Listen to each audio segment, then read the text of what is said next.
Sali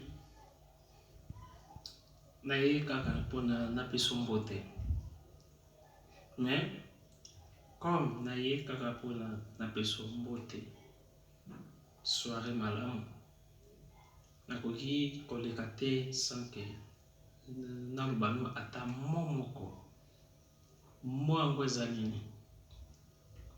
Ndeko na nga,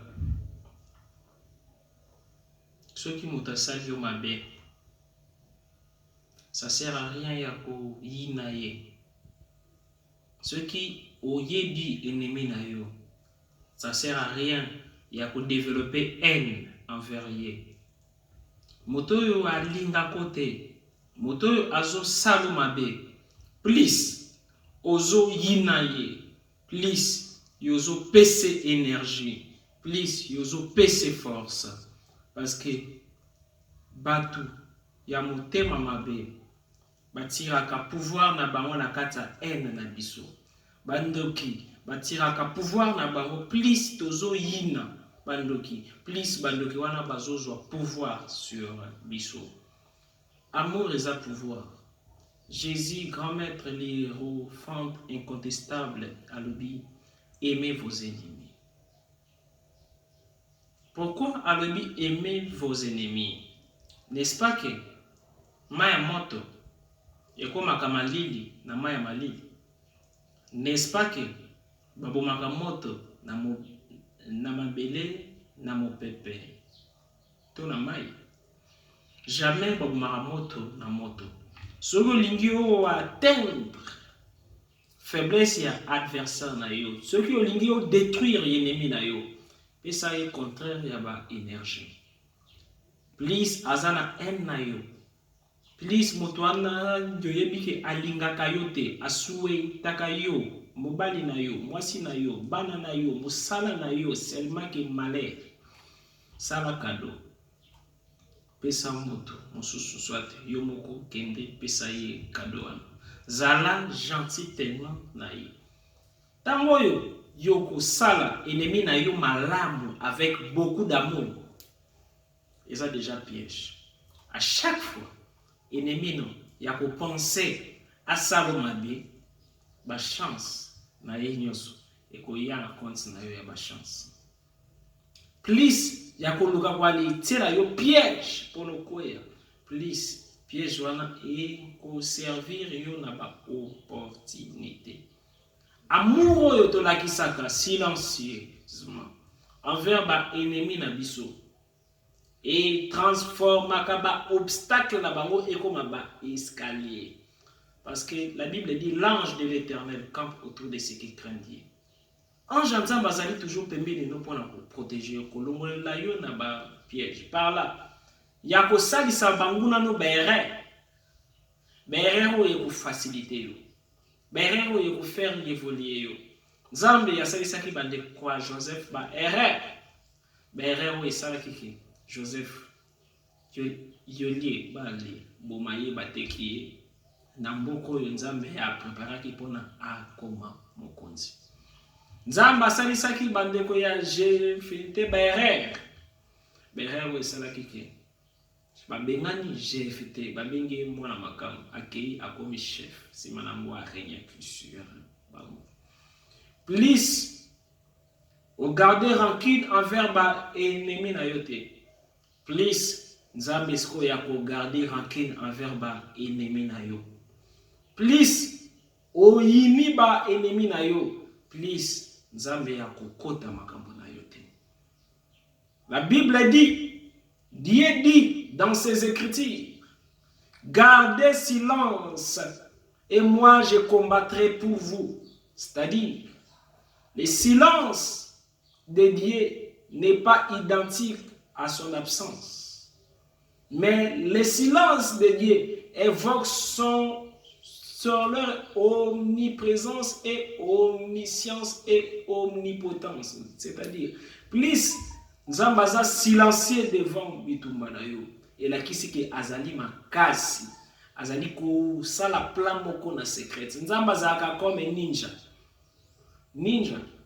Définition na moye zali l'art d'invisibilité. Un ninja asala kama kamu toujours na secret.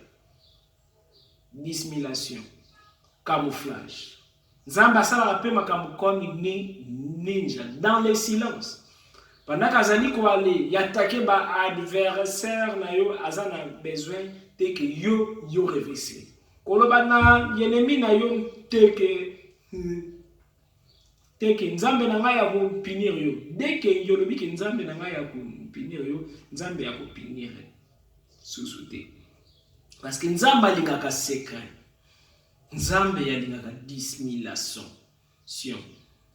Et seigneur yo za la camoufler. La kisa y adversaire na yo beaucoup d'amour tango yo yebi que ye azali capable ya ko boma yo.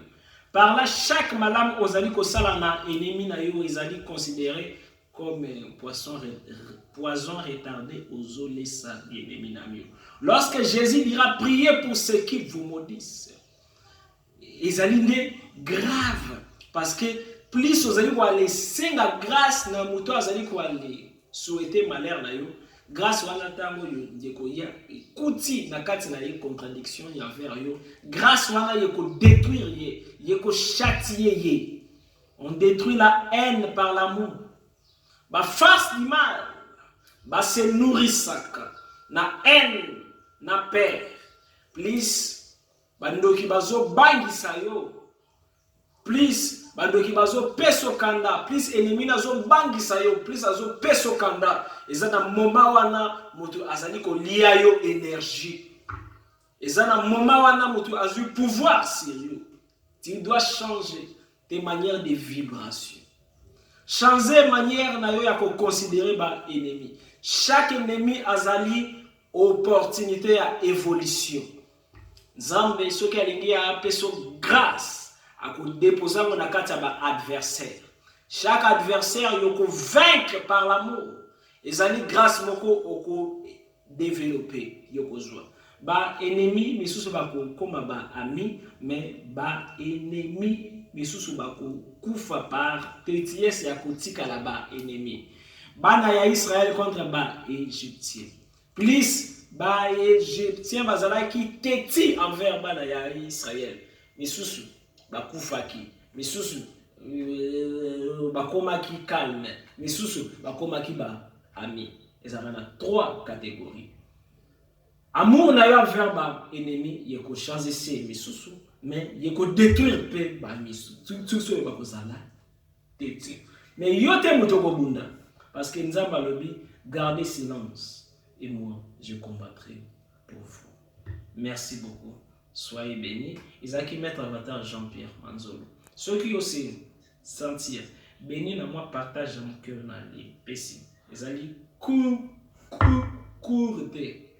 Kaka moi mbote on a les pécis. Au moins que nos maîtres mais là y a ta secret, ata mai, y a ta crédit pour na motiver ou ça la toujours ba vidéo ya boye parce que nzambe alobaka d'une manière ou d'une autre. Numéro de WhatsApp 00243 421 611 867.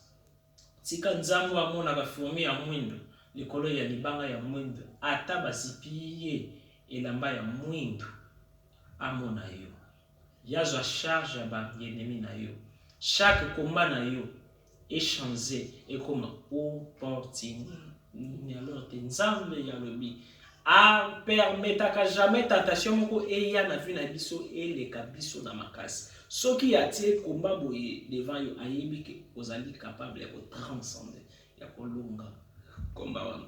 Crois en toi au nom de Jésus-Christ. Soyez bénis. Merci.